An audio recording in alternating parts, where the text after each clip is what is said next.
Good afternoon. This is Julia De Silva for Gold FM, bringing you your news in detail.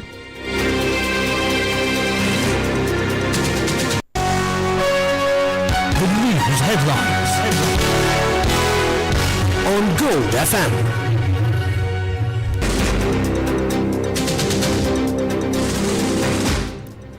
In the news headlines, extreme weather alerts issued. Port City tax holiday slashed. Another grade 6 module pulled into controversy. Sri Lanka defeated by Pakistan yet again. In sports news, England ends most disappointing Ashes with another loss. And in news overseas, Trump pulls US out of 60 international organizations.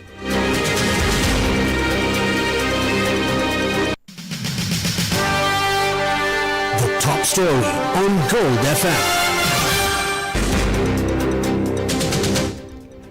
The Department of Meteorology warned that the depression in the Bay of Bengal intensified into a deep depression and is expected to make landfall tomorrow.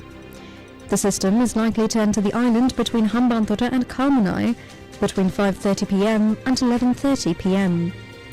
Speaking at a special press briefing this morning, the Director General of Meteorology, Atula Karunanayaka, said the eastern, Uva, central, northern and north-central provinces could face winds and heavy rainfall between 150 and 200 millimetres. In the 24 hours ending at 8:30 this morning, the highest rainfall of 59.2 millimetres was recorded in Badulla. Meanwhile, strong winds in Ralavaya last night brought down a large tree, blocking the Mahavelamulla road. At the Rajangari Reservoir, 4 spill gates have opened, releasing over 2,300 cubic feet of water per second into the Kala Oya. Additionally, the Sungavilla Road leading to the Somavati sacred site remains closed as the Mahaveli River continues to rise. Senior geologist at the National Building Research Institute, Vasanta Senadira, confirmed that red landslide warnings remain in effect for Ududumbara in Kandy and Nildandahinna in Valapane in Morelia. The Director General of the Disaster Management Centre, retired Major General Sampath Kotwegoda, says 80 Army teams, Navy boats and the Air Force are on standby to respond to any emergencies.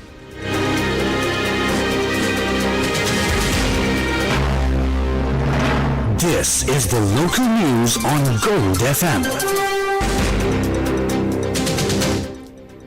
Yet another module in the new Grade 6 syllabus is under fire. The Inter-University Students' Federation claims the new Grade 6 Information and Communication Technology module includes a code linked to a controversial YouTube channel. Convener Madhushan Chandrajit highlighted this issue while addressing a media briefing in Colombo regarding the ongoing education reforms. In the interest of clarity, we have left his remarks undubbed.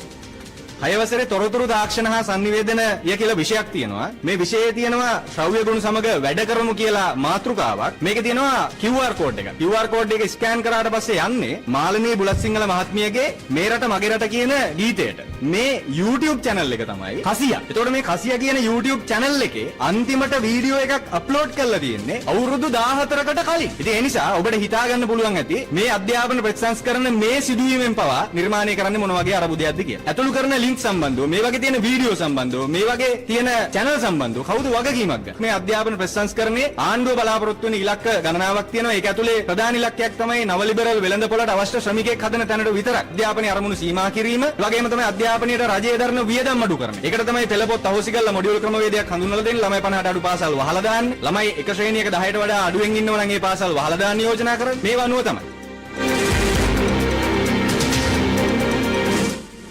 Meanwhile, the Secretary of the Federation of University Teachers Associations, Senior Lecturer Charudatta Ilangasinghe, told reporters in Colombo that there are mistakes in almost every module in the new syllabus and called for the suspension of new educational reforms.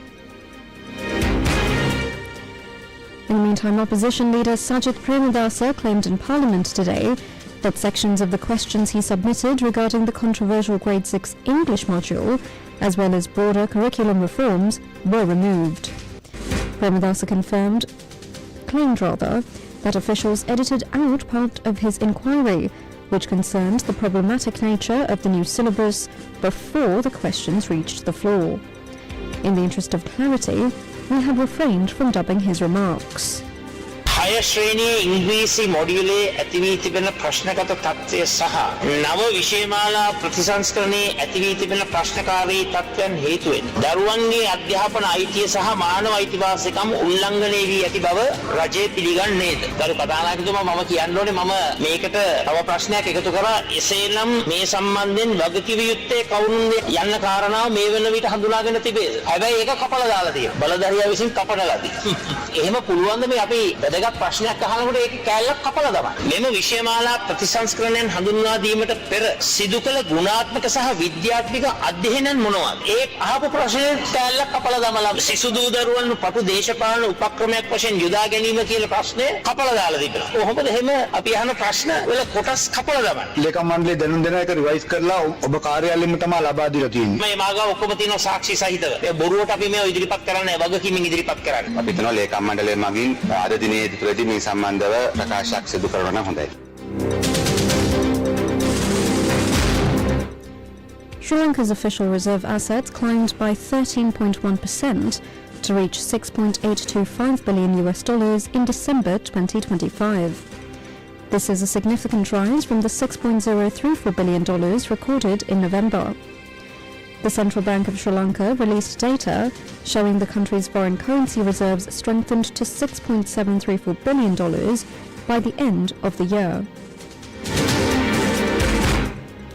The government's focus seems to have shifted towards high-end tourists. This comes at a time when our numbers are good, but the income is stagnant. In 2024, 2,053,465 tourists arrived in Sri Lanka, and $3.17 billion were earned. Last year, over 2.3 million tourists were welcomed, but the income generated was $3.2 billion. Against this backdrop, we spoke to Buddhika Hevavasam, the chairman of the Sri Lanka Tourism Development Authority. According to him, the target this year is 3 million arrivals, the number which was initially planned to be achieved in 2025 before the target was revised. The targeted revenue, meanwhile, is between $4 and $5 billion. In achieving these targets, the government is looking to attract high-end tourists.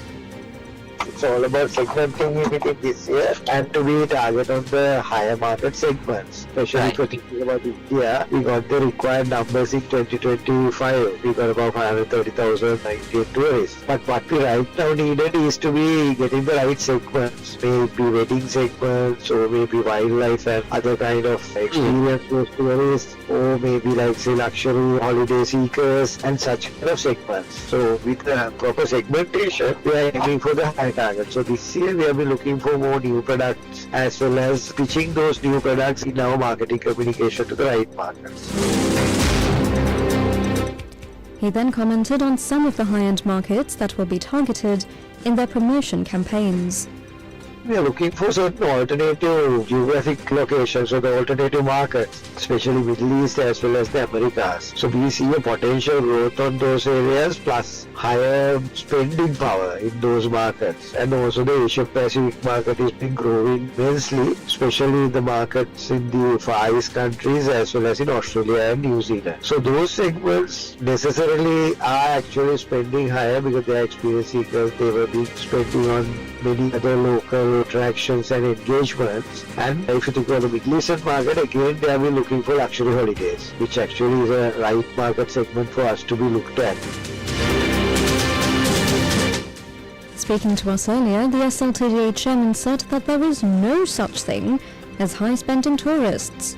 When quizzed whether there was a change in the perception, this is what he had to say.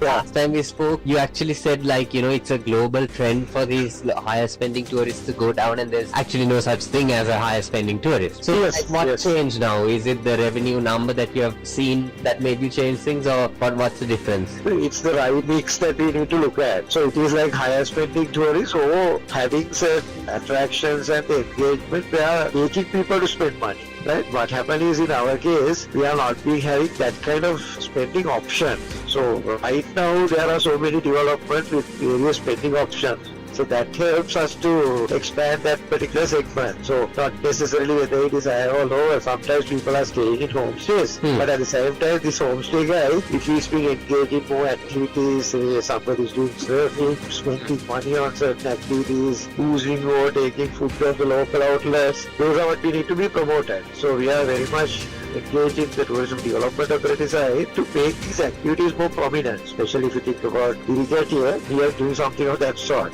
So we are working very closely with those people. If you think about smokes and bitters and such kind of bars, necessarily people are spending good lot of money there. But if you are thinking about the stay place, they might be staying in a very basic accommodation.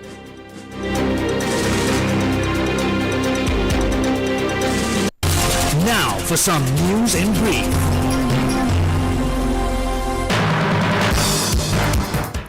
The chairman of the Madhugana Pradesh Sabha, Kasan Munasinghe, who was arrested for allegedly obstructing the duties of the Pradesh Sabha secretary, was released on bail by the Madhugana Magistrates Court.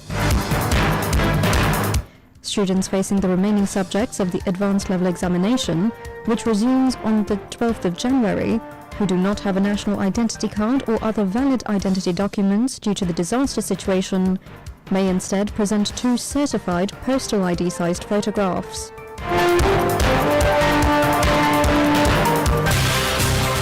The business news on Gold FM.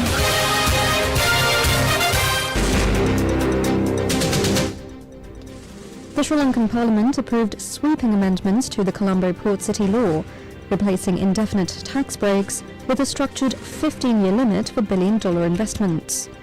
Under the revised framework, personal income tax exemptions for senior employees have been scrapped to ensure parity with workers outside the special economic zone. The government of Sri Lanka secured an €8 million grant from the European Union to launch the Agri-Green Initiative, a project designed to transition the neighbour's rubber industry towards sustainable and environmentally responsible production. Developed in collaboration with the Ministry of Plantation and Community Infrastructure, the programme aims to boost green economic reform by modernising value chains and ensuring food security.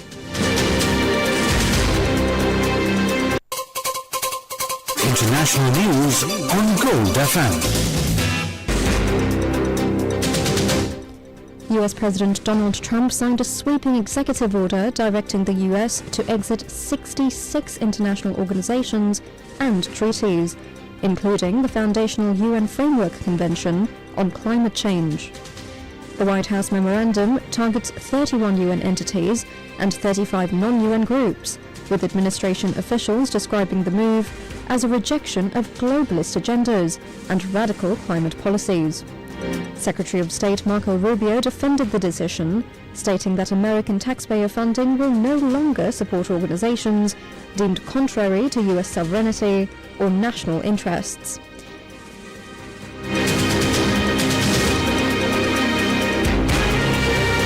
Entertainment news on Gold FM. Warner Brothers Discovery unanimously rejected a revised $108.4 billion hostile takeover bid from Paramount Skydance, labelling it a risky leveraged buyout. Directors instead reaffirmed their commitment to an $82.7 billion merger with Netflix.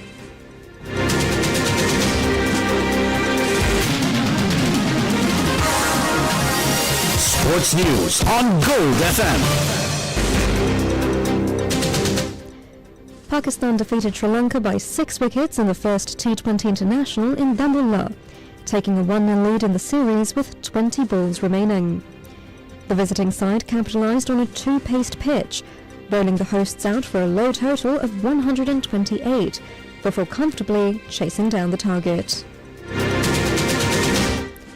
Australia completed a comprehensive 4-1 Ashes series win after chasing down 160 on a challenging day in Sydney. Despite a middle-order collapse, a composed partnership between Alex Carey and Cameron Green guided the hosts home.